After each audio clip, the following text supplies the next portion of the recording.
Amis, entendu le vol noir des corbeaux sur nos plaines. Amis, entendu les cris sourds du pays qu'on enchaîne. Poètes, partisans, ouvriers, paysans, c'est l'alarme. Ce soir, l'ennemi connaîtra le prix du sang et des larmes. Montez de la mine, descendez des collines, camarades. Sortez de la paille, les fusils, la mitraille, les grenades. Oh, et les tueurs à la balle et au couteau, tuez vite. Oh, et saboteur, attention à ton fardeau, dynamite. C'est nous qui brisons les barreaux des prisons pour nos frères. La haine à nos trousses et la faim qui nous pousse la misère. Il est des pays où les gens au creux des lits font des rêves. Ici, nous vois-tu, nous on marche et nous on tue, nous on crève. Ici, chacun sait ce qu'il veut, ce qu'il fait quand il passe. Ami, si tu tombes, un ami sort de l'ombre à ta place. Demain, du sang noir séchera au grand soleil sur les routes.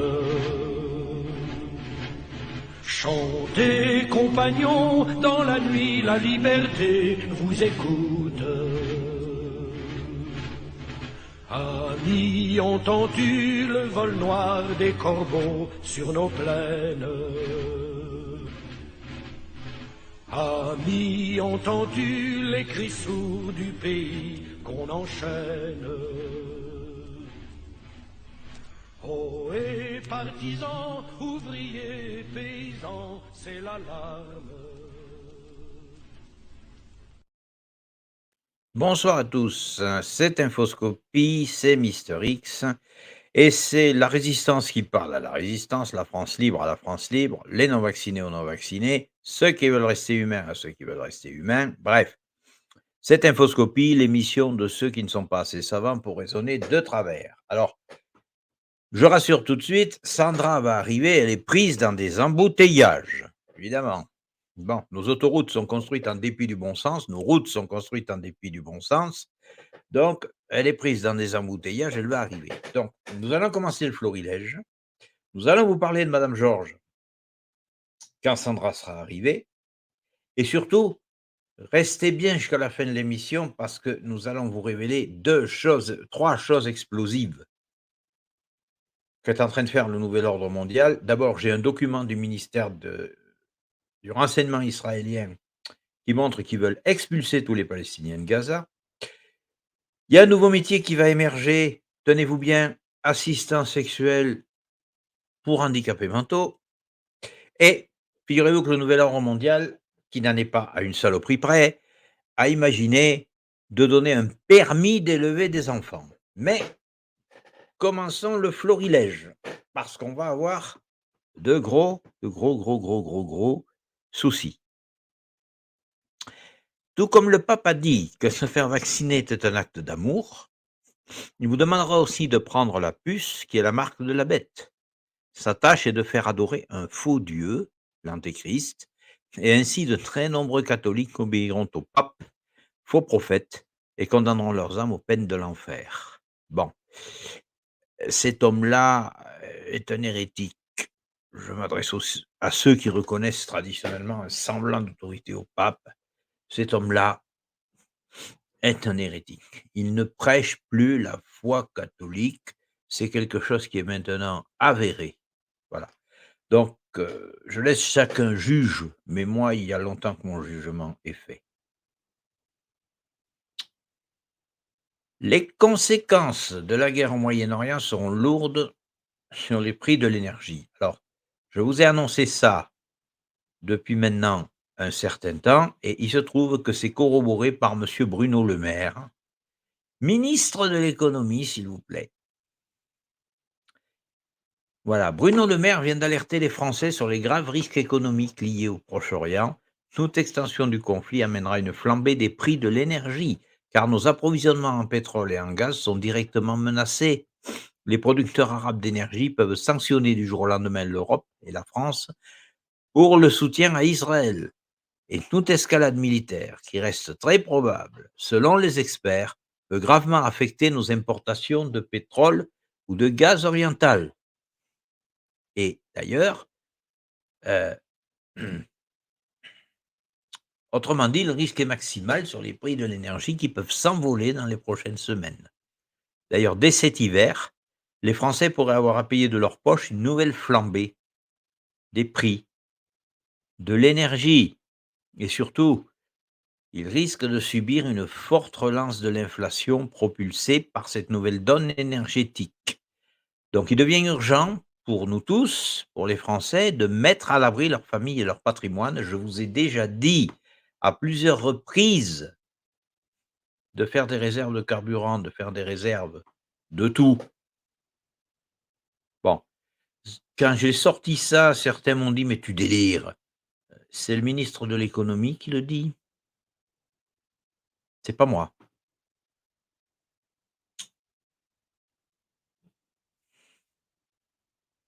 Les pannes bancaires que personne n'imaginait possibles sont là et je vous garantis que les gens vont paniquer cet hiver.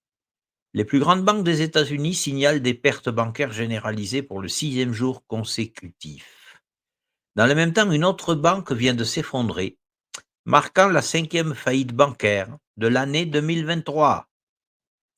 Depuis vendredi dernier, des erreurs de traitement à l'échelle du système ont privé des millions de clients de leur argent. Bien que les pardon, bien que les entreprises insistent sur le fait qu'il ne s'agit que d'un problème temporaire, Bloomberg rapporte que plusieurs institutions sont toujours menacées et les experts affirment que d'autres faillites ne seraient pas surprenantes à ce stade. Les Américains sont indignés par la situation. Les pannes empêchent de nombreux citoyens de payer leurs factures à temps et les obligent à accumuler les intérêts pendant qu'ils attendent leur dépôt. 6 jours après le début des perturbations, les clients signalent non seulement des retards dans les dépôts, mais aussi d'autres problèmes pénibles, comme les transferts, les retraits en double. Certains disent qu'ils n'ont pas pu se connecter à leur compte en ligne depuis des jours. Eh oui, c'était tellement bien le compte par Internet. C'était tellement bien d'aller sur Internet, voir son compte. Dès qu'il n'y a plus Internet, dès qu'ils coupent Internet, vous voyez la panique, pour pas dire un autre mot. Il semble que les clients de Bank of America et de Wells Fargo soient particulièrement touchés par les pannes. Down Detector a rapporté que les clients de ces banques rencontraient encore aujourd'hui des problèmes avec les transferts de fonds, les services bancaires en ligne et la récupération des soldes de compte. Bank of America, jour 4, et toujours pas de dépôt direct, pas de mise à jour sur la résolution potentielle ou au moins sur ce qui est fait pour résoudre le problème. Pas de transparence, pas d'assistance, pas de communication de votre part à tous, rien, rien du tout. C'est tellement bizarre, a écrit une personne sur X lundi matin. Même si la situation vient d'attirer l'attention des médias, la vérité est que depuis la mi-octobre, les institutions financières sont silencieusement confrontées à des problèmes opérationnels. Le 20 octobre, la banque internationale Barclays a signalé une panne qui a touché plus de 2,5 millions de personnes dans le monde. La plateforme de banque en ligne de l'institution a bloqué les comptes des clients et étant donné que la banque n'offre que des services en ligne dans de nombreux pays, les clients ont fait remarquer qu'il n'était pas possible d'effectuer des opérations bancaires en agence, ce qui souligne l'importance d'avoir des liquidités à portée de main. Pour les petites banques, la hausse des taux d'intérêt n'a fait qu'aggraver leurs difficultés. C'est le cas de Citizens Bank, basée dans l'Iowa, qui est la 5e institution financière à s'effondrer cette année. Dans un communiqué de presse, les régulateurs de la division bancaire de l'Iowa ont indiqué que Citizens avait été déclaré insolvable en début de semaine, lorsque les examinateurs de la banque ont identifié des pertes importantes sur les prêts qui n'avaient pas été identifiés auparavant par la banque. La faillite a été déclenchée par des faillites dans le secteur du transport routier, dans un contexte de récession du transport de marchandises à l'échelle nationale. La hausse des taux d'intérêt met également en péril les banques qui sont davantage exposées aux prêts à la consommation, aux prêts hypothécaires et aux prêts immobiliers commerciaux. À l'heure actuelle, des milliers d'immeubles de bureaux achetés par endettement restent à moitié vides alors que le travail à distance gagne en popularité. Ces bâtiments devront être démolis. En d'autres termes, leur valeur est sur le point de chuter brutalement, laissant des centaines de banques régionales assises sur des pertes écrasantes.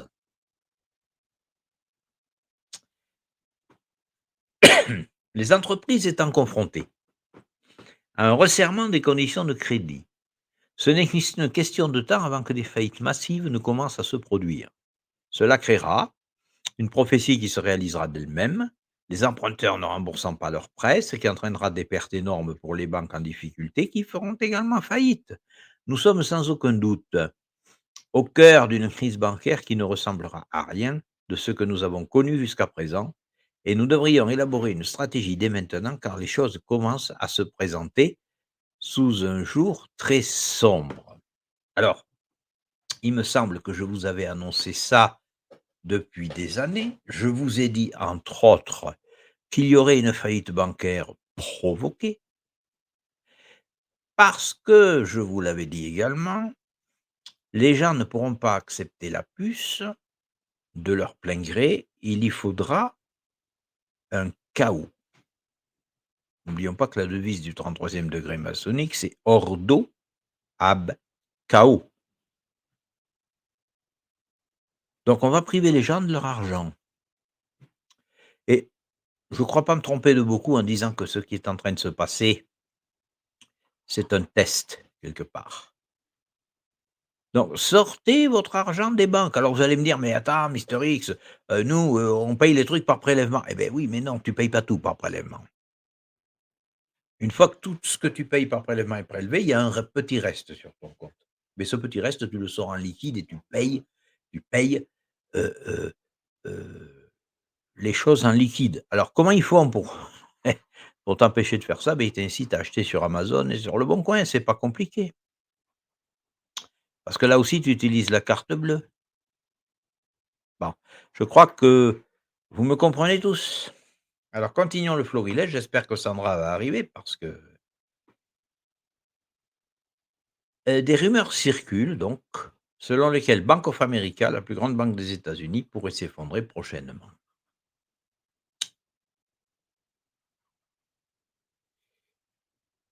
Alors le pape François, encore lui, déclare que les personnes trans peuvent être parrains et marraines et que les parents homosexuels peuvent faire baptiser leurs enfants.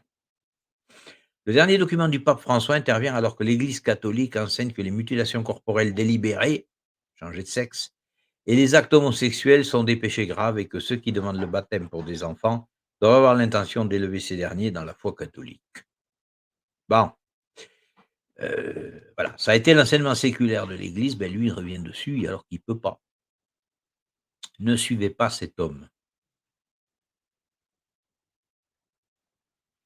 Un futur traité européen imposera l'idéologie LGBTQ et l'éducation sexuelle des enfants en pays d'Afrique, des Caraïbes et du Pacifique.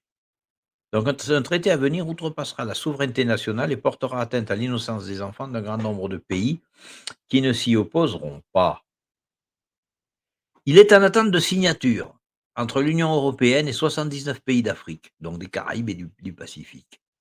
Donc, il imposera l'idéologie LGBTQ et l'éducation sexuelle des enfants à ces nations et niera leur souveraineté nationale. Le 15 novembre, c'est lundi, hein, mardi.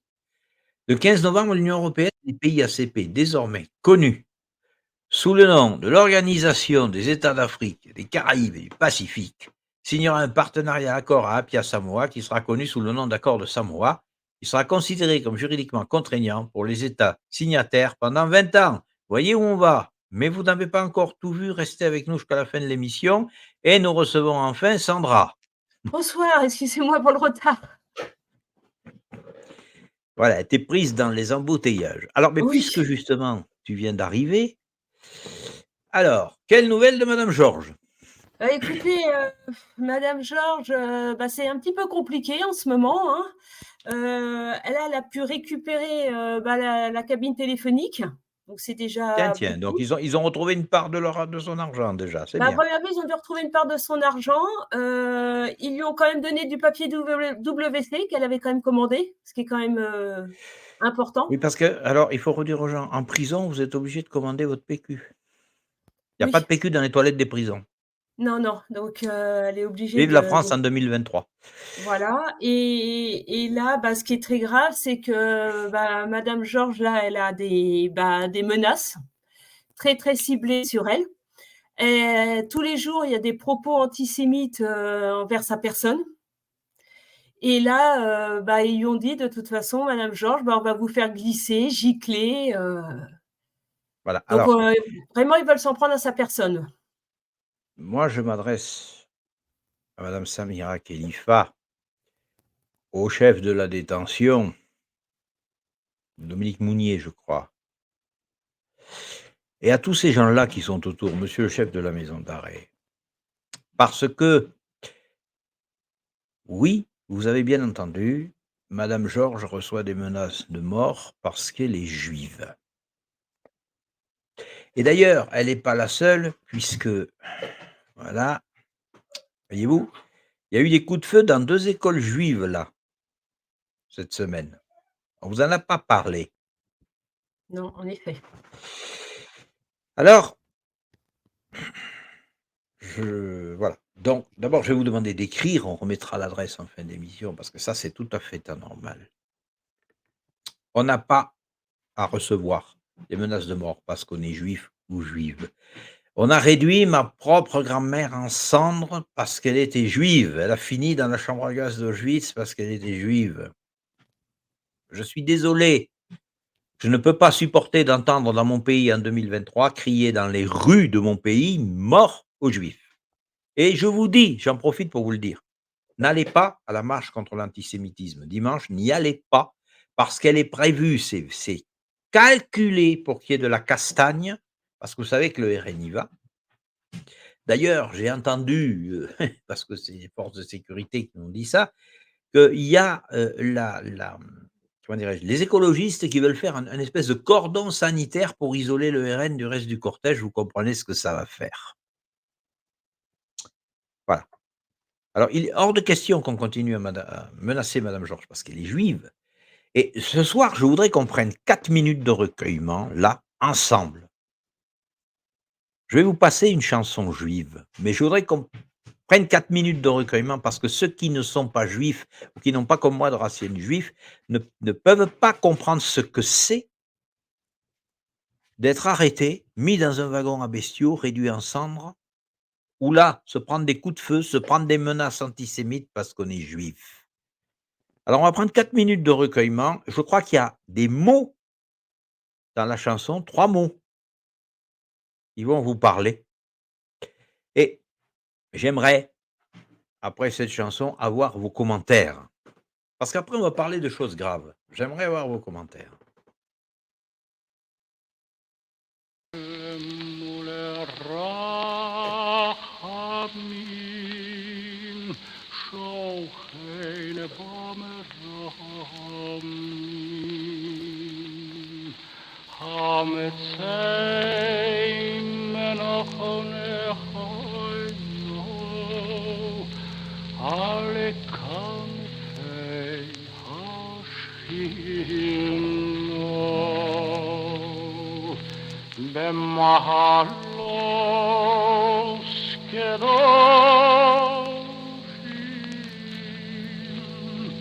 קדושים וטהורים כזוהר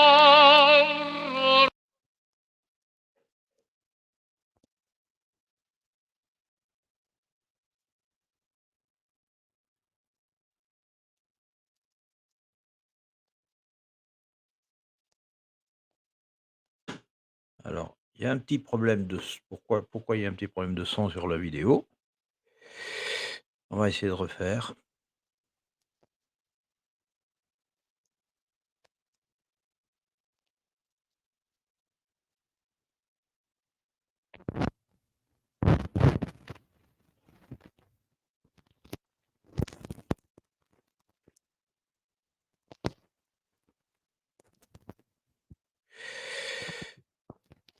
Bon, alors décidément, ce soir, c'est le soir des problèmes techniques. Il y a quelqu'un qui ne veut pas qu'on passe ça.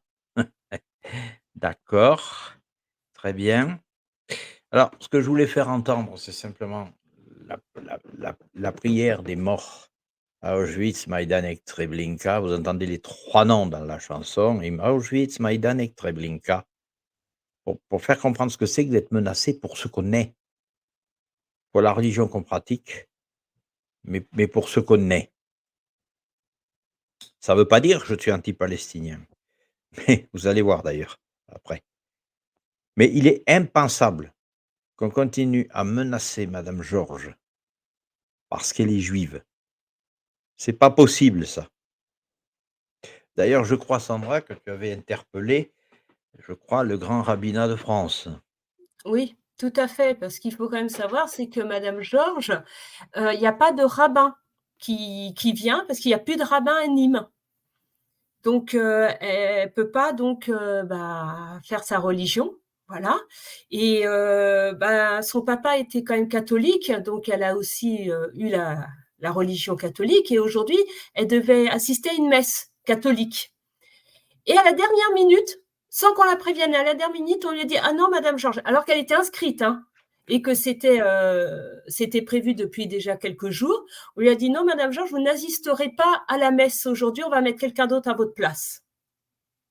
Oui, non, mais on voit bien qu'il s'agit de brimades. On voit bien qu'il s'agit de brimades. Alors, on mettra l'adresse à la fin de l'émission pour que ceux qui le souhaitent puissent de nouveau écrire, hein, pour soutenir madame Georges. Alors, on va continuer notre florilège. Hier, le commissaire européen Thierry Breton s'est réjoui du lancement de l'identité numérique dans l'Union européenne. Donc, lancement du portefeuille d'identité numérique européen. Il évoque une identité électronique sécurisée toute la vie. Une première mondiale. Cette affaire d'identité numérique est extrêmement sérieuse et dangereuse. Vol, fraude, fin de la vie privée, de l'anonymat, croisement des infos sur vous, outils de crédit social. Et vous allez voir que les gros morceaux qu'on va vous sortir en fin d'émission, ça montre bien jusqu'où ils veulent aller. Un arrêté entré en vigueur a ouvert la voie à Enedis pour couper temporairement à distance le chauffe-eau de 4 à 5 millions de foyers ayant un compteur Linky avec un abonnement à heure creuse en cas de tension sur le réseau électrique. Alors, je ne sais pas, Sandra, qu'est-ce que ça t'évoque tout ça? Ah mais moi ça m'évoque, déjà on fait ingérence dans notre vie, déjà d'une. 2, on nous contrôle totalement puisque donc déjà les compteurs, Linky on n'a pas eu le choix, hein, ça a été aussi imposé, hein, faut se souvenir, hein. En plus, il y a eu beaucoup de problèmes. Donc là, ça veut dire qu'à distance, c'est eux qui vont réguler, l'électricité et puis, les gens, ils vont mourir de froid, mais c'est pas grave. Ah, ils ont prévu même de mettre le chauffage à 16 Oui, degrés. c'est ça, oui, oui, à 16 degrés. Non, mais je sais pas, à 16 degrés avec le temps qu'il fait, je pense que les gens vont vite, très, très vite se plaindre, hein, parce qu'ils vont vraiment pas avoir Alors, chaud. je vais rebondir là-dessus pour vous donner un conseil quand même. Regardez vos factures, parce que je vous explique.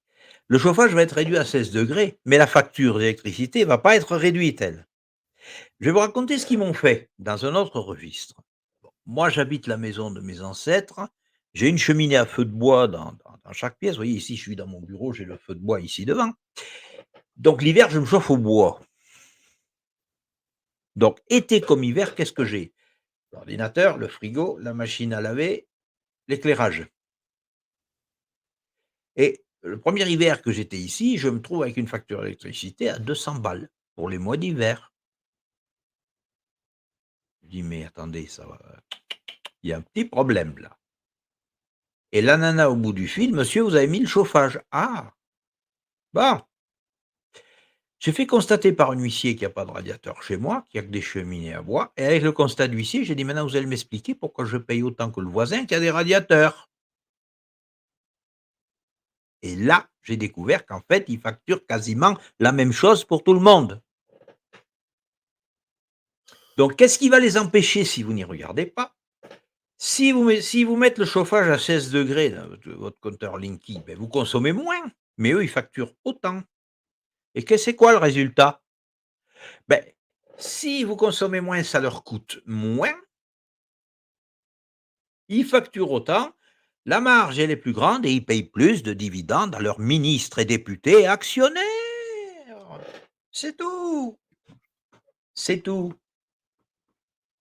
Alors, regardez-y à 2 fois. Oui, puis en plus, ils parlent avec les heures creuses, donc ils vont jouer là-dessus, hein. Ah ben, c'est-à-dire qu'ils vont vous le couper la nuit. Mmh. Bon.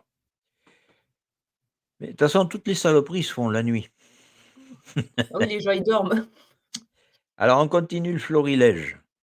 Parce que vous allez voir, on a 2 gros morceaux à vous sortir en fin d'émission. Restez avec nous. Alors voilà, ça, c'est quelque chose d'absolument énorme. Un professeur du Forum économique mondial, donc Klaus Schwab, a déclaré que les parents devront bientôt obtenir une licence du gouvernement pour élever leurs propres enfants. Attention, c'est pas une blague, vous avez bien entendu. Selon Connor Kiampour, de l'université de Colorado Boulder, financé par le Forum économique mondial. Alors, c'est pas un hasard, hein, si vous lisez Le Fléau de Stephen King, les survivants de la catastrophe, ils se retrouvent à Boulder. Donc, du Colorado Boulder, financé par le FEM, les parents devront prouver qu'ils acceptent le programme de l'élite en faveur de la pédophilie et des transsexuels avant de se voir accorder une licence pour élever leurs enfants. Dans son document intitulé Les enfants ne vont pas bien, élargissement du rôle de l'État dans l'éducation des enfants, le représentant du Forum économique mondial soutient que le gouvernement devrait assurer la responsabilité principale de l'éducation des enfants. Cela ne devrait poser aucun problème car les parents biologiques n'ont aucun droit d'élever leurs propres enfants, affirme-t-il avec audace dans l'article publié dans le Journal of Ethics and Social Philosophy. Les individus n'ont pas le droit d'élever leurs enfants biologiques et n'ont pas non plus d'intérêt suffisamment important pour justifier un droit d'élever des enfants en général, déclare Monsieur Kiampour.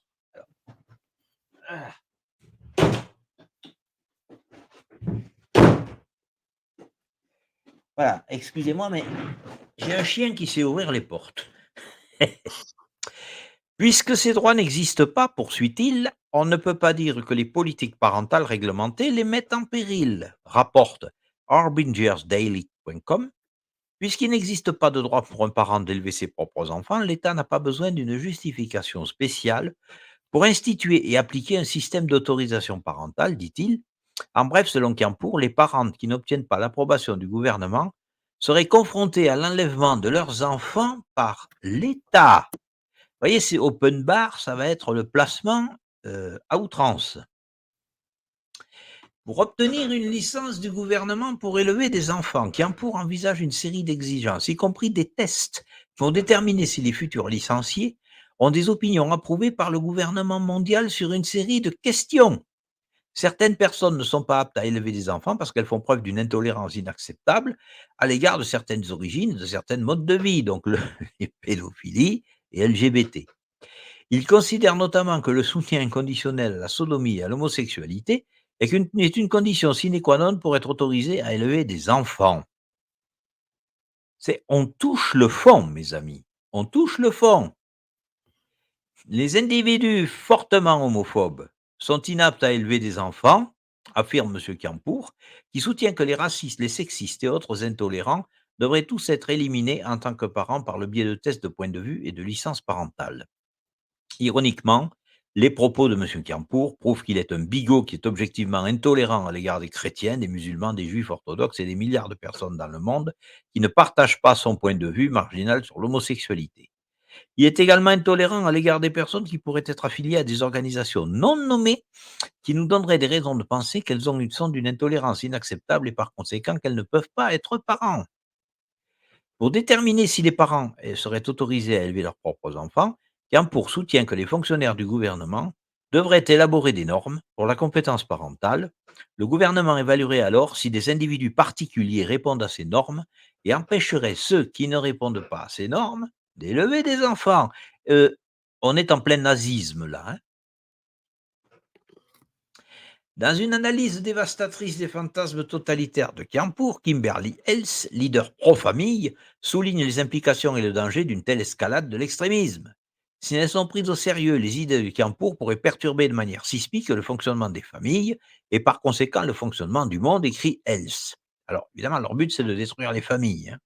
Malheureusement, bien que cela puisse paraître insensé aux yeux des gens normaux, le genre de monde préconisé par M. Campour est plus proche que la plupart des gens ne voudraient le croire. Nous ne sommes pas à des années-lumière de la mise en œuvre d'une telle mesure, explique-t-elle, en évoquant la législation récente d'États libéraux. En fait, une version puissante de ce projet est déjà poussée en avant par l'activisme transgenre. Campour semble avoir arnaqué les contribuables toute sa vie d'adulte en cherchant à obtenir des diplômes auprès d'institutions financées par le gouvernement, à des opinions odieuses qui sont certainement marginales. Cependant, comme le suggère Hells, ce prétendu docteur fait partie d'un mouvement plus large au sein du monde universitaire visant à délégitimer les droits parentaux et, en fin de compte, à détruire la famille.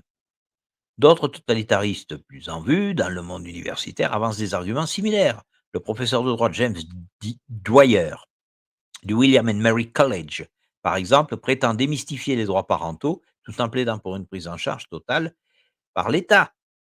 La raison pour laquelle la relation parent-enfant existe est que l'État confère la parentalité légale aux personnes par le biais de ses lois sur la paternité et la maternité, a déclaré M. Dwyer. Je ne sais pas si vous vous rendez compte de ce que je suis en train de vous lire. La mise à l'écart des parents intervient également alors que de plus en plus d'universitaires financés par les impôts défendent le droit des enfants à avoir des relations sexuelles avec des adultes. Nous y voilà. Comme le rapport Newman l'a montré en 2020, cette position odieuse qui prône la légalisation du viol des enfants est ouvertement colportée dans des recherches et des articles par un nombre puissant d'éminences grises universitaires qui se servent dans les poches des contribuables. Ça remonte à plusieurs décennies. Qui possède, entre guillemets, les enfants, les parents ou le gouvernement? À notre époque, de nombreuses personnes impliquées dans le gouvernement occidental pensent que c'est le gouvernement qui possède les enfants. Nombreux sont ceux qui pensent savoir ce qui est le mieux pour les enfants, qui pensent qu'ils doivent dicter ce que les enfants apprennent et que les parents ne sont qu'un obstacle à la réalisation des objectifs de l'État. Cela ne devrait pas nous surprendre car la réponse à la question « à qui appartiennent les enfants ?» dépend de notre point de départ, de la vision du monde que nous construisons à partir de ce point de départ. Ils sont complètement fous. Si vous rejetez Dieu et sa parole, alors tout est permis. Il n'y a pas de norme absolue sur laquelle fonder votre pensée. Dans cette optique, les enfants ne sont que des machines biologiques, le produit de millions d'années d'évolution. Ils ne sont pas donnés aux parents, ils ne sont qu'un choix que les parents ont fait. Mais si nous commençons par la parole de Dieu, nous apprenons que les enfants sont un don de Dieu donné aux parents. Il a donné aux parents l'autorité sur leurs enfants et la responsabilité de les former, de les enseigner, de les élever.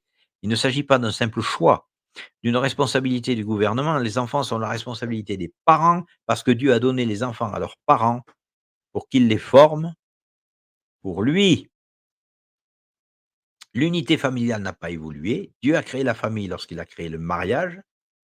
Et il a dit au premier coup, vous êtes féconds et de se multiplier. Il a confié les enfants aux parents pour qu'ils les élèvent, selon les principes qu'il a établis pour nous dans sa parole. Alors, Sandra, tu découvres ça, quelle est ta Oui. réaction? Bah, écoute, déjà, je suis sans voix d'entendre que on fait des enfants et ça ne nous appartient pas. Mais c'est un crime, ça. C'est un crime. Quelle est la loi qui dit que, voilà, on fait des enfants, mais ça appartient au gouvernement? Il y en a pas. Je te Il le y en a dis, il y en pas, a on est pas. bien d'accord. Il y en a pas. D'ailleurs, Malika, qui est juriste, si tu nous regardes, ça serait bien de me donner quelques renseignements là-dessus, justement. Alors, poursuis, Sandra. Voilà, et moi, ça m'a fait penser déjà au système de l'ASE qui est mis en France en place, Ah oui, qui oui, oui. qui prennent les enfants à tour de bras. C'est déjà le commencement, hein, quelque Et qui part. prennent et qui prennent les enfants à tour de bras pour de l'argent. Pour de l'argent, oui, tout à fait. Et après, bah, voilà, l'éducation sexuelle qu'ils mettent en place. Mais ils Alors vont ça, pas on va venir à ça après. Et pour ils les vont faire handicapés quoi mentaux. C'est affreux, affreux. On va y venir ils après. veulent en faire quoi de nos enfants exactement? Parce que c'est ça la question. Qu'est-ce que vous voulez faire de nos enfants? Parce que vous voulez avoir la main mise sur eux, mais vous allez les faire quoi? Les formater à votre image? Finalement, vous allez en faire quoi? C'est Ils ça veulent en la faire vraie des o question. ils veulent en faire des objets de plaisir sexuel, ça c'est sûr. Bah oui, quand on voit déjà le programme de l'éducation sexuelle, Ah! oui. Oui, j'en profite, hein, demandez à Agora TV le document de non-consentement à l'éducation sexuelle de vos enfants. On vous l'envoie par mail, hein, on l'a élaboré. C'est Oui, important. parce qu'on en parle beaucoup, hein, sur, les réseaux sociaux, il y a beaucoup, beaucoup de parents qui rencontrent des problèmes avec ça, hein. Oui, mais je veux dire, on est pratiquement les seuls à avoir élaboré un document de non-consentement à l'éducation sexuelle, Tout à fait. que je vous envoie sur simple demande, d'ailleurs. Voilà. Non, mais c'est très, très grave. Alors, avant d'aborder les 2 gros morceaux, il y a encore 2 sleds. La paix dans le monde n'est plus envisagée, le terrorisme va faciliter la mise en place de nouveaux confinements. Dès que vous commencerez à comprendre cela, vous verrez que les dirigeants voudront savoir ce que tous les gens font et surtout où ils vont. Vous entendrez à nouveau papier, s'il vous plaît. Les confinements vont revenir en Amérique absolument et en Europe. Il s'agit de la seule manière d'éviter les troubles civils, disent-ils. Ils veulent donc que les terroristes fassent exploser des tas de trucs. Cela leur donnera une excuse pour appliquer efficacement la loi martiale. Toute cette stratégie va aider le gouvernement à conserver le pouvoir. Donc attention quand vous entendrez parler de ça, méfiez-vous. Voilà. Alors, avant d'attaquer le gros, gros, gros morceau, parce que Sandra a étudié pour vous un document explosif, je vais vous parler, moi, du document qui me provient du ministère israélien du renseignement. Alors, je peux vous l'envoyer, mais il est en anglais. Bon, moi, je comprends l'anglais. Quelqu'un l'a traduit de l'hébreu en anglais, parce que si j'avais donné un document en hébreu, bon, voilà.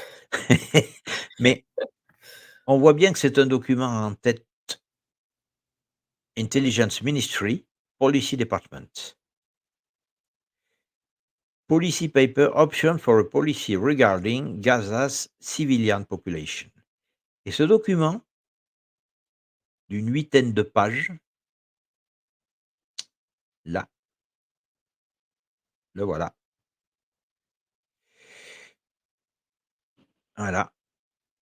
Je reviens au début. Là. Eh bien, c'est la preuve absolue qu'Israël a bel et bien l'intention d'expulser tous les Palestiniens de Gaza. Alors, vous vous doutez bien que ça ne peut que conduire à une guerre généralisée. À la différence des autres lanceurs d'alerte, je vous montre, moi, le document du ministère du renseignement israélien.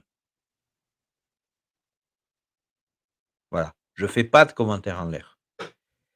Ça ne peut qu'aboutir à une guerre généralisée. Faites des réserves de tout, de bouffe, de carburant, de tout. Faites un sac de survie. Préparez-vous à venir en Occitanie parce que il y en a pas pour longtemps. Il y en a pas pour longtemps, je vous le dis, preuve à l'appui. Alors maintenant, on va attaquer le gros morceau un petit peu de l'émission, puisque Sandra a étudié un document pour vous. Alors figurez-vous, je vais quand même le montrer à l'antenne. C'est un scandale qu'on a sorti, qui couve depuis 3 bonnes années. Figurez-vous qu'ils veulent créer un nouveau métier, et je montre le document. C'est le métier d'assistant sexuel pour handicapé mental. Oui, vous avez bien entendu. Assistant sexuel pour handicapé mental. Alors Sandra, ben on t'écoute. Voilà, donc là, c'est,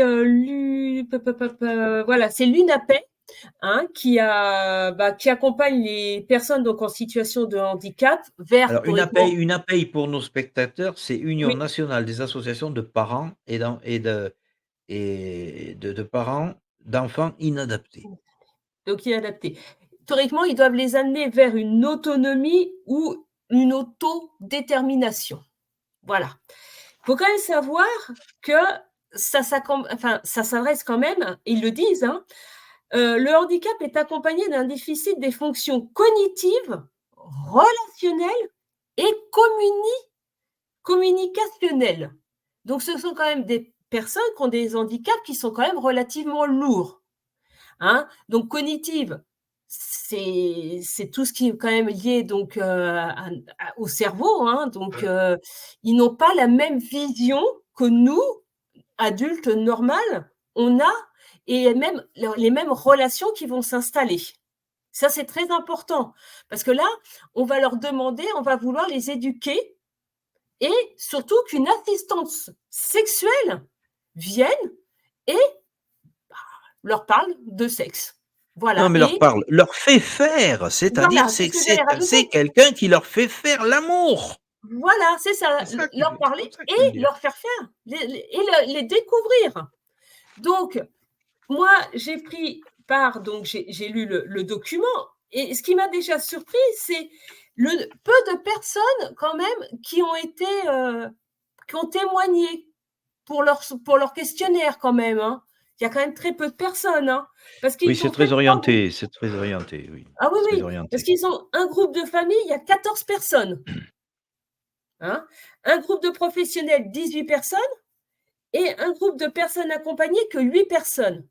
Ça fait pas beaucoup au niveau de la représentativité, donc au niveau donc des personnes handicapées quand même. Moi, je trouve que c'est très léger, et c'est vrai que quand on lit, on voit que c'est très orienté, que ce sont, vraiment tous les mêmes dans le même sens, pour appuyer ce qu'ils veulent faire. Ah Mais ben, il y a ils quand même disent quelque chose. carrément, je me permets de Oui, citer vas-y. Sandra, hein, en page 6 là: «Les droits à l'intimité et à une vie affective et sexuelle conditionnent l'accès à une meilleure qualité de vie». Oui, Mais alors attendez, je vais être un petit peu vulgaire là, mais celui qui choisit de pas avoir de vie sexuelle, c'est un anormal alors? bah, oui.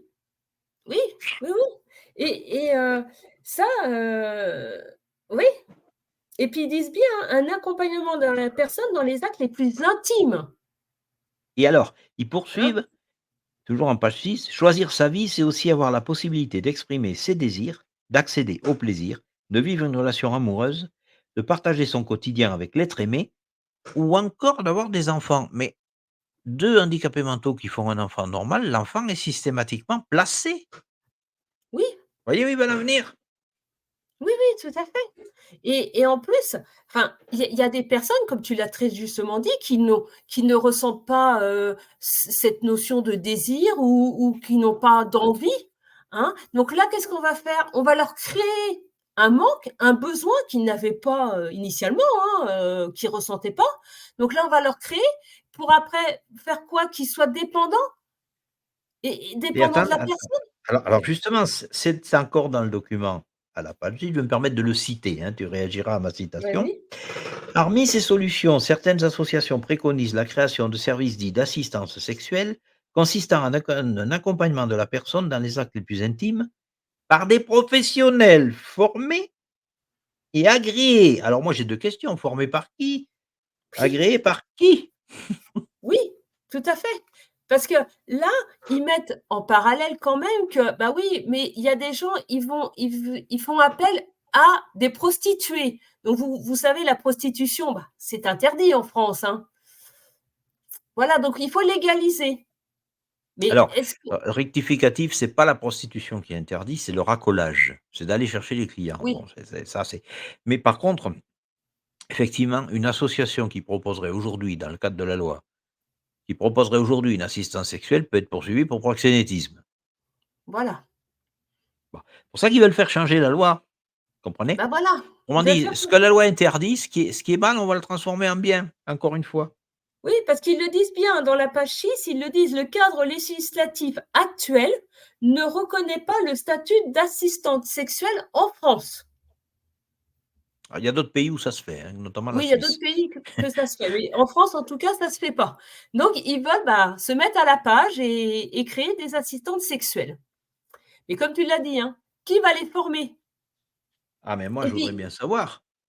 ouais, déjà, qui moi, j'aimerais bien savoir qui est-ce qui va les Non former? mais Qu'est-ce que attends, le type qui te dit: «Je suis formateur d'assistance sexuelle», attends déjà lui-même déjà Non, mais je suis désolé, montre-moi ton CV, là. Combien d'assistants sexuels tu as formé? Non, mais attendez. On peut pas faire autrement que d'en rigoler, mais c'est grave pour, Ah, mais par contre, pour les c'est gens très, handicapés très mentaux. grave. C'est très, très grave, hein. Heu, voilà et il y avait quand même un comité, hein, un comité consultatif national d'éthique qui avait mis que cette instance avait rendu quand même un avis réservé quant à la création de tels services, hein. C'était Pachette, au principe de la non-marchandisation du corps. Alors j'aimerais bien savoir qu'est-ce qui leur a fait changer d'avis? Et puis, ils disent que la sexualité ne doit en aucun cas être réduite à l'acte sexuel lui-même. La découverte de soi-même, la reprise de contact avec son corps, ses sensations, l'expérience de la sensualité sont autant de préalables à l'acte sexuel partagé avec une autre personne. Heu, oui, mais alors pour un handicapé mental, ces notions-là, il les a pas. Non, non, non, non et puis, il va falloir créer un lien quand même avec cet assistant sexuel. Donc après, est-ce que la personne handicapée va pas non plus créer, des enfin, des sentiments à son niveau par rapport à cette personne? Et qu'est-ce qui va se créer si cette personne handicapée, ressent des sentiments? Il va plus comprendre lui, il va plus faire la part des choses. Ah mais On va absolument, absolument, absolument. Il risque même de s'attacher, il risque il risque même de s'attacher à la personne qui l'accompagne et elle-même, la personne qui accompagne, sera tentée d'en profiter. C'est d'ailleurs peut-être même le but du jeu, Bah oui, hein? parce qu'ils Bon. vont être sous sa domination quand même, hein. Hein? Alors dis-nous Et parce que, il y avait un panel là, donc ils ont donné la parole quand même aux familles, aux professionnels et aux handicapés. Alors qu'est-ce qui en oui, sort? bah, pour moi, bon, au niveau des personnes, handicapées, bon, on voit bien qu'ils en parlent pas automatiquement, que c'est pas automatiquement un sujet qu'ils abordent, facilement ou qu'ils ont même une notion de pensée entre eux, hein, tout simplement, hein. Il y en a une qui nous dit: «C'est la première fois que j'en parle». Mais, Voilà, alors bon, pour vous, pour ceux qui nous écoutent et qui auront le document, ils ont fait ça sous forme de bulle, hein, voilà, 2 bulles. d'accord. Alors, si vous voulez, par exemple, quelqu'un dit: «Merci de nous laisser l'occasion de parler de ça, ça nous aide. Je suis ici grâce à ma référente qui m'a proposé d'échanger avec vous». Donc déjà, il est pas venu de lui-même et Non? puis l'expression, je veux dire, un handicapé mental, moi j'en ai fréquenté, hein, dans le cadre pastoral du handicap. Il s'exprime pas comme ça. Je suis d'accord. Là, il s'exprime, mais comme vous enfin, comme toi et moi, hein. C'est-à-dire, il y en a un, par exemple, je cite avec un c'est très important, je me contente de parler de ça, c'est important pour moi. Mais une personne handicapée Non, parle c'est pas pas comme ça. l'expression d'un handicapé mental ça. Bah, bien Non, sûr, non, non. on est bien d'accord et tout est fait comme ça et on sent que c'est très orienté. Et puis que je pense Alors aussi si que vous les avez des personnes alors, si vous avez un proche handicapé mental pris en charge par l'UNAPI, demandez un entretien avec le directeur de l'établissement, renseignez-vous, rencardez-vous, hein. Demandez-moi le document et quand vous l'aurez lu, rencardez-vous, hein, parce que attention, nulle part je n'ai vu le mot consentement des familles, moi, je ne sais pas toi Sandra, non, non, mais je l'ai nulle pas vu, je confirme. ah! On est bien d'accord, hein? Non, Attention, non, ça va se faire non, dans votre non. dos, ça va se faire dans votre dos.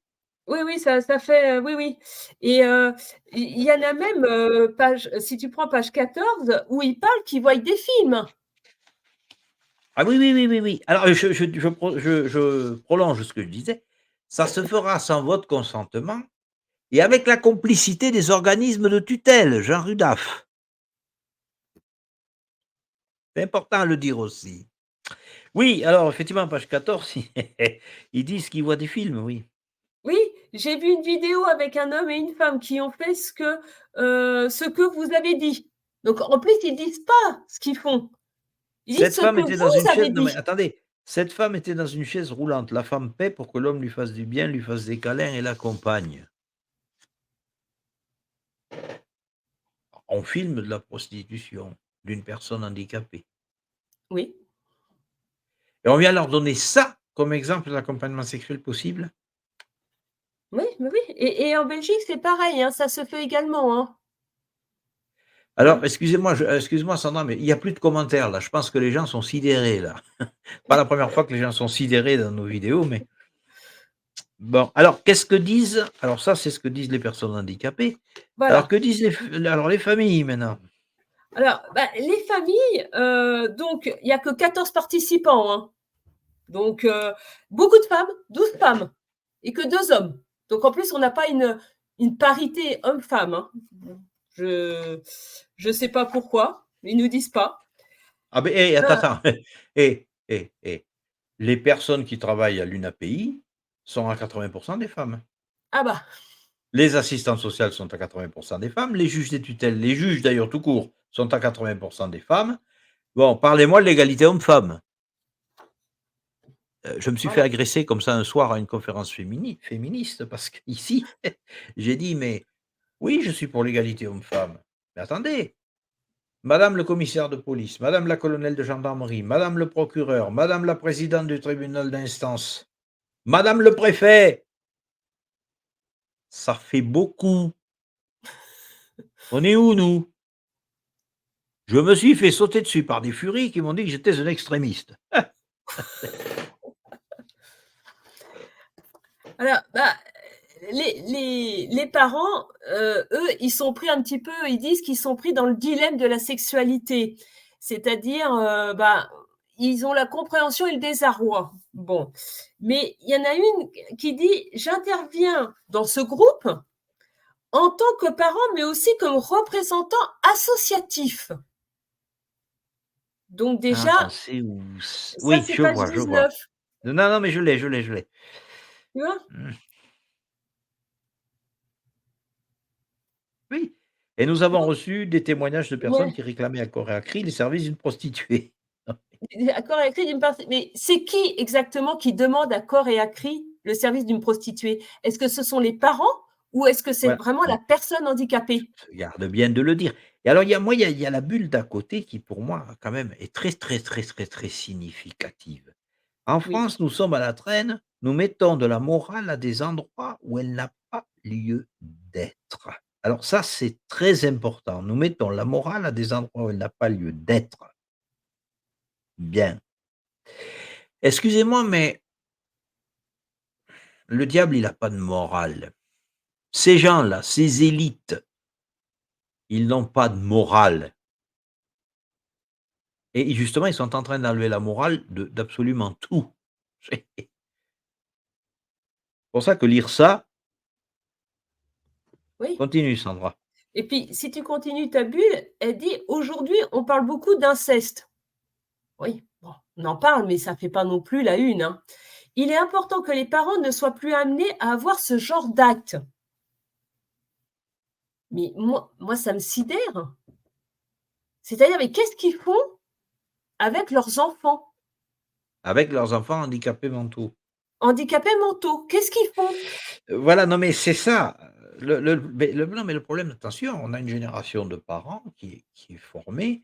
Quelqu'un qui aujourd'hui a 30 ans et a un enfant handicapé mental, c'est quelqu'un qui était en classe de 6e il y a 20 ans, en 2003.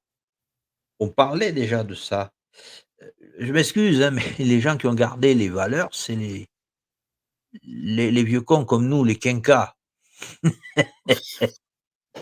Oui, oui, Oui, parce que nous, notre 6e, c'était dans les années 1970, tu penses bien qu'on nous dévoyait pas comme ça. non, non, non. Bon, donc ça, c'était les familles. Alors maintenant, très intéressant, les professionnels. Ah, alors les professionnels, c'est pas tout à fait les mêmes choses. D'abord, là aussi, hein, beaucoup de femmes, hein, dans les professionnels, hein. C'est des professions où on retrouve beaucoup, beaucoup de femmes, hein. Ah, c'est ce que je Donc disais tout à l'heure, hein. voilà, donc il y avait, bah, des personnes éducatives, des professionnels du soin, des représentants des fonctions support, de la direction et une personne de l'accompagnement donc social. Eux, ils sont quand même beaucoup plus, mitigés. C'est parce que déjà ils disent que la première demande que nous constatons est celle d'avoir un amoureux. Il ne s'agit pas nécessairement d'une demande sexuelle. Donc les personnes handicapées, ils ne recherchent pas automatiquement l'acte sexuel, ils recherchent d'avoir quelqu'un à côté d'eux.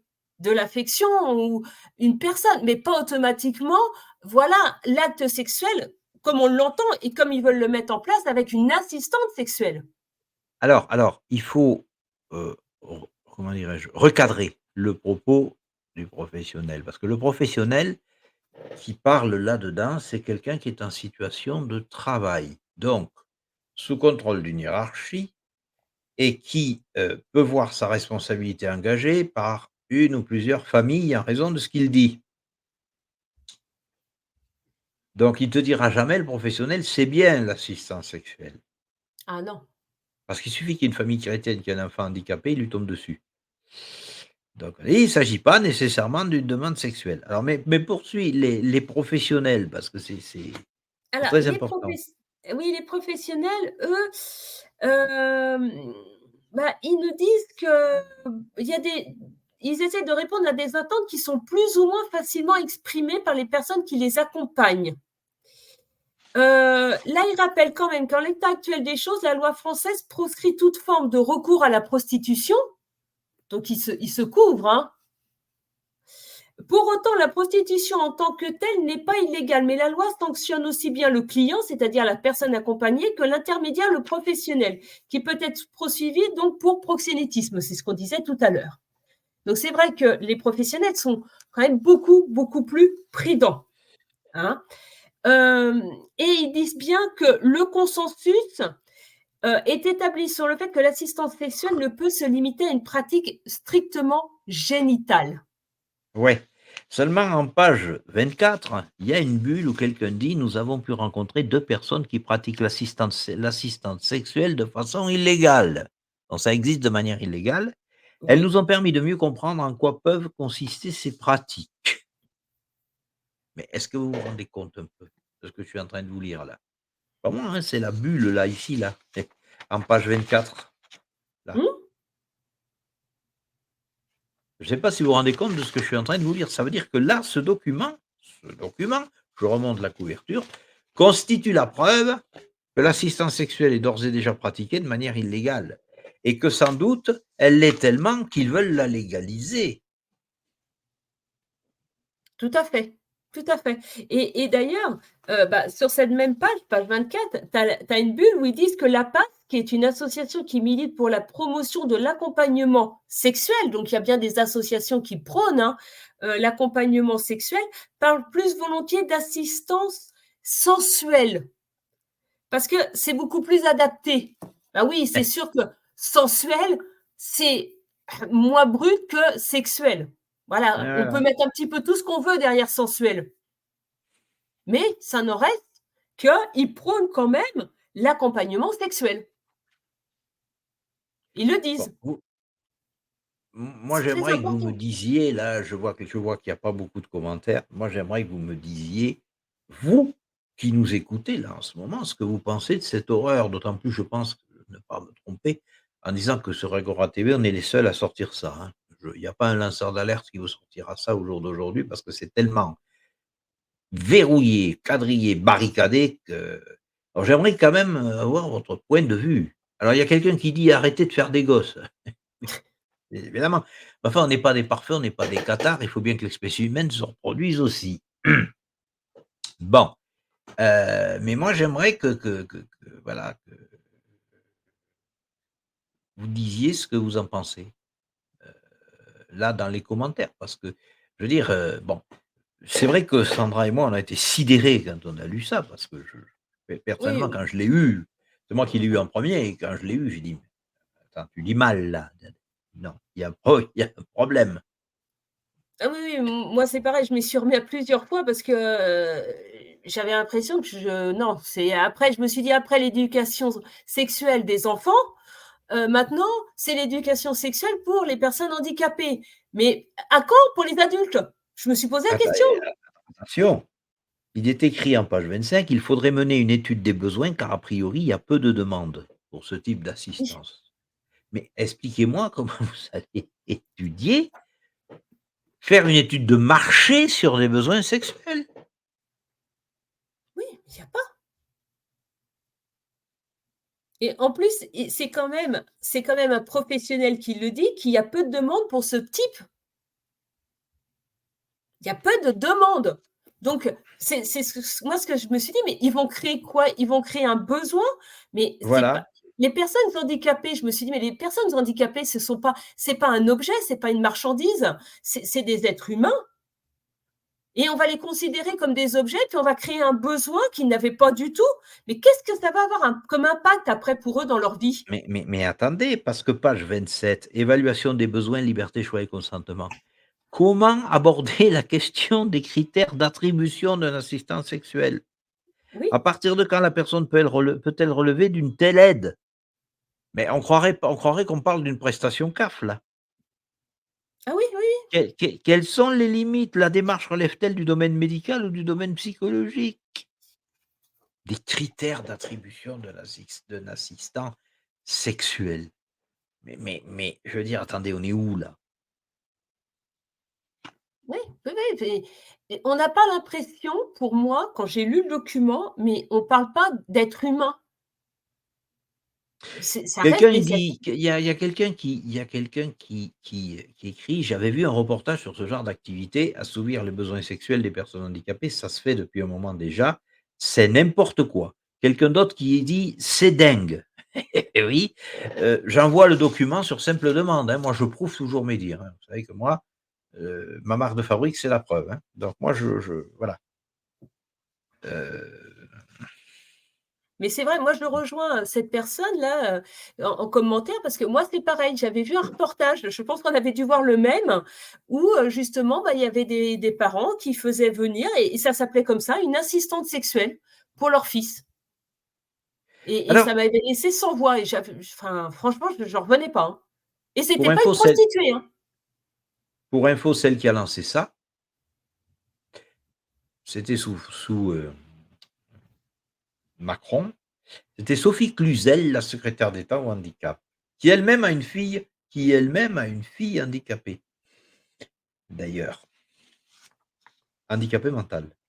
Bah, c'est peut-être pour ça, elle veut peut-être que sa fille, expérimente. Bon, alors, parce que je vois que le temps tourne, alors en conclusion, qu'est-ce qu'on peut dire à nos spectateurs, Sandra?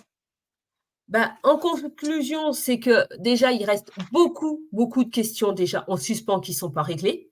Parce que tu l'as soulevé, on ne sait pas, comment les personnes qui peuvent être, quelles personnes vont pouvoir en bénéficier, la formation de ces personnes-là, qui va prendre en charge le coût financier? Parce que Alors ces justement, assist je le lis là, en page 34, assistance sexuelle, quelle mise en œuvre concrète? Les modalités de mise en œuvre de l'assistance sexuelle soulèvent de très nombreuses interrogations. Quel statut et quelle formation pour les professionnels en charge de ces prestations? Non mais professionnels en charge de ces prestations, non mais quel coût et quelles modalités de prise en charge? Et quel lieu d'exercice pour les personnes accompagnées par des établissements à l'intérieur et ou à l'extérieur des établissements? Mais c'est incroyable! oui, et puis il y a oui, Ça va oui. être non mais c'est ce que je suis en train de vous lire, c'est que ça va devenir un métier, une profession.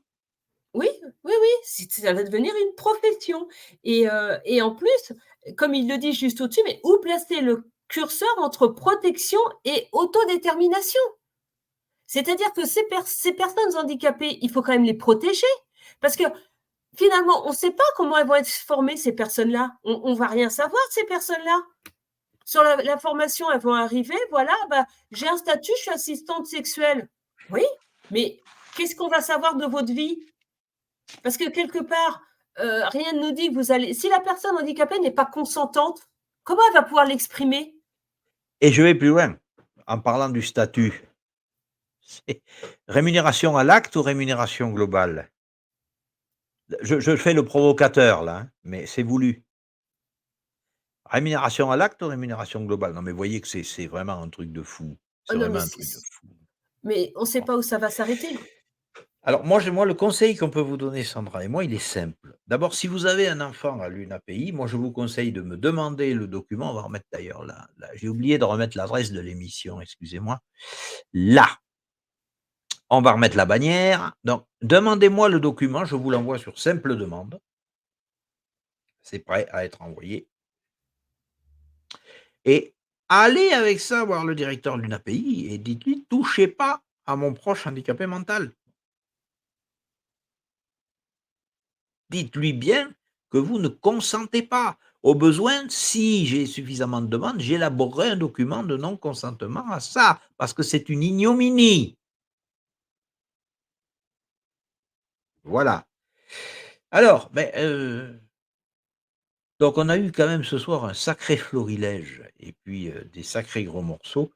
Alors Sandra, je te laisse conclure l'émission avant ma prise de parole finale, Voilà, comme d'habitude. faites très attention à vos enfants, qu'ils soient handicapés ou pas handicapés d'ailleurs, puisque entre l'éducation sexuelle des enfants et l'éducation sexuelle maintenant pour les personnes handicapées, on ne sait pas où ça va s'arrêter. Et puis comme tu l'as très justement dit, on voit où ils veulent aller. C'est-à-dire que nos enfants, on n'aura même plus la légitimité sur nos enfants. Et ça, c'est très, très grave. Bientôt, ils vont nous donner des quotas. Ben non, vous faites qu'un enfant, vous le faites à telle période. Mais ça va s'arrêter où, à un moment donné? Tu as plus le droit d'élever un enfant, on te le prend, il est handicapé mental, on te le prend, puis on va lui trouver une assistante sexuelle. Non mais Non, mais non, là, ça va beaucoup trop loin. Il faut que ça s'arrête. Alors c'est justement pour ça, chers résistants, cette émission vous aura montré que notre monde semble inexorablement entraîné vers le fond de la perversion la plus totale. Pourtant, en ce 10 novembre, veille du jour où prit fin l'une des guerres les plus meurtrières de notre histoire, je m'interroge et je vous interroge. Que diraient nos aïeux qui connurent les tranchées de 14-18 s'ils voyaient le monde tel que les fous qui nous dirigent sont en train de le construire? Que diraient nos grands-parents résistants de 1940-45 s'ils pouvaient entendre nos rues de 2023 résonner du cri terrible qu'ils combattirent au prix de leur vie, mort aux Juifs? Que vous diraient-ils? Que vous diraient-ils, eux qui savaient se transmettre les bonnes valeurs, en voyant l'état de dépravation dans lequel nos écoles plongent nos enfants? Que nous diraient-ils devant ce génocide sanitaire organisé par des fous? Que vous diraient-ils en voyant ces nouvelles guerres qui finiront par vous prendre vos fils et vos filles? Que vous diraient-ils? Eux qui avaient crié plus jamais ça, eux qui avaient bâti des valeurs de vraie famille, des valeurs de respect de la personne. Je sais bien, moi, quel serait leur cri. Pourquoi laisses-tu faire? Pourquoi te laisses-tu faire? Mais enfin, où es-tu? Et ils poursuivraient en vous disant, en vous criant, à quoi a servi la lutte que j'ai menée pour que tu naisses libre, puisque tu abandonnes ta liberté? Et ils vous supplieraient de continuer la lutte à leur suite pour que le don qu'ils nous ont fait parfois au péril ou au prix de leur vie n'ait pas été fait en vain. Toi qui m'écoutes, vas-tu longtemps encore renier cet héritage? Tu ne peux pas contempler passivement ce qui se passe, car ce serait insulter ceux qui ont fait de toi un homme ou une femme libre. Et ne viens pas me dire que tu as un salaire à gagner, des enfants à nourrir, car je te rappellerai alors ce qu'ont fait nos aïeux en 40. Ils avaient des enfants à nourrir eux aussi, et c'était sans doute tes parents ou tes grands-parents. Et malgré cela, ils se sont fait commis voyageurs en résistance. Et ils ne pouvaient même pas entrer dans une boulangerie parce qu'ils luttaient pour toutes les moissons de la France. Oui, il fallait tout laisser et y aller, parce que la France, comme aujourd'hui, était menacée. Et ils ont tout laissé. Et ils y sont allés. Et ils ont fait de toi un homme ou une femme libre. Toi, aujourd'hui, tu ne bouges pas, tu ne dis rien, tu attends de voir, et tu choisis de ne pas te souvenir de l'héritage de ceux qui ont donné leur vie pour ta liberté. Tu choisis de parler avec ceux qui n'agissent pas, ou bien tu bats le pavé pour pouvoir dire que tu n'es pas passif et tu es finalement affairé sans rien faire. Un matin plus proche que tu ne crois, tu verras un monde où un parti unique mondial te dira ce que tu dois faire. Et cela jusque dans tes gestes les plus intimes, comme on l'a vu. Le monde sera comme une botte qui piétine un visage humain. Et surtout, tu verras tes enfants enchaînés de la même manière. Et tu soupireras. Pourquoi n'ai-je rien fait? Où est-ce que j'étais quand ils préparaient cela? Pourquoi n'ai-je pas écouté? Pourquoi ai-je été sourd? Pourquoi n'ai-je pas agi? Il est temps encore de s'organiser pour leur dire non. Il est temps d'utiliser le peu de liberté qui reste pour mettre en place une résistance efficace, mais le temps s'amenuise et se rétrécit de plus en plus. La France a besoin de toi, de ta résistance, de ce que tu peux faire à ton niveau. Chacun est une goutte d'eau, mais tous, nous sommes l'océan du peuple qui leur dira: notre liberté vous piétine et emporte votre mondialisme esclavagiste. Ne regarde plus, agis comme l'ont fait tes aïeux qui t'ont rendu libre. C'est la France, ton pays, qui te le demande, comme elle le leur avait alors demandé.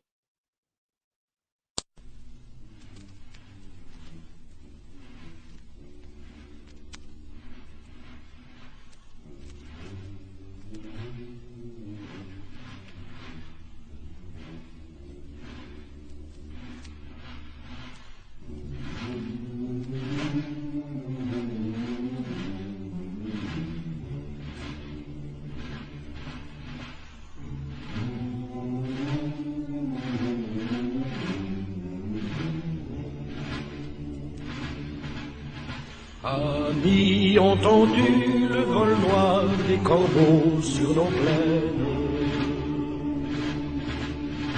Amis, entendu les cris sourds du pays qu'on enchaîne. Poètes, partisans, ouvriers, paysans, c'est l'alarme. Ce soir, l'ennemi connaîtra le prix du sang et des larmes.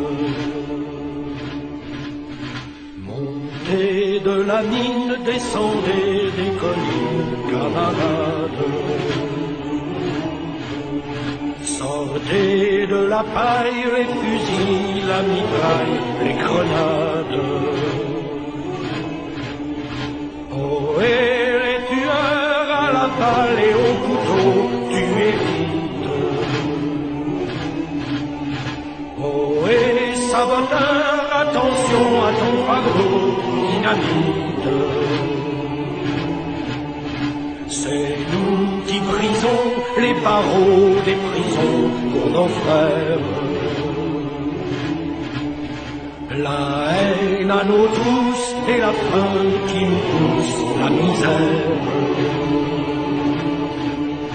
Il est des pays où les gens au creux des lits font des rêves. Ici, nous vois-tu, nous on marche et nous on tue, nous on crève. Ici, chacun sait ce qu'il veut, ce qu'il fait quand il passe. Ami, si tu tombes, un ami sort de l'ombre à ta place. Demain, du sang noir séchera au grand soleil sur les routes. Chantez, compagnons, dans la nuit, la liberté vous écoute. Amis, entends-tu